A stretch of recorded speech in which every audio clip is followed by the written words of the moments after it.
Merci, Monsieur le Président. Je siège dans cet hémicycle depuis 1999 et en 20 ans, on ne peut pas dire que le cadre européen sur les perturbateurs endocriniens ait évolué. Quand la science, elle a changé. Des chercheurs ont révélé leur impact sur la santé humaine, sur la santé animale, le lien avec certaines maladies chroniques, en particulier certains cancers, l'infertilité, certains troubles du développement neurologique. Ce lien est avéré.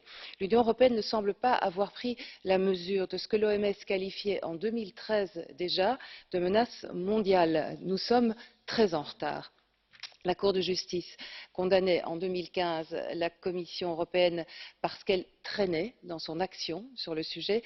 4 ans plus tard, on n'a pas beaucoup avancé en réalité, Madame la Commissaire, et cette nouvelle stratégie prend des airs d'actes manqués, je dirais. La définition, par exemple, définition des perturbateurs endocriniens ne s'applique qu'aux produits phytopharmaceutiques. On sait pourtant aujourd'hui que 80% des expositions se font par voie alimentaire. Il faut donc les interdire dans les conserves, dans les barquettes, bref, dans tous ces matériaux qui sont destinés à entrer en contact avec la nourriture. Dans les cosmétiques aussi, ça a été dit, dans les jouets. J'ai vérifié hier, seules 8 substances sont répertoriées comme des perturbateurs endocriniens dans la base de données européenne. Il y en a plus de 1000. Une étude publiée il y a quelques jours en a trouvé 90 dans une seule rivière en France. C'est le grand écart. Il faut accélérer les tests d'identification.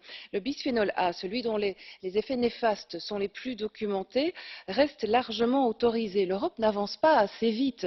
Résultat, la Belgique, mais pas seulement, la France, l'Autriche, le Danemark, la Suède ont déjà commencé à avancer de leur côté et à légiférer. C'est ici, sur ces sujets-là, que la plus-value d'une harmonisation européenne prend tout son sens pour protéger la santé et l'environnement des Européens.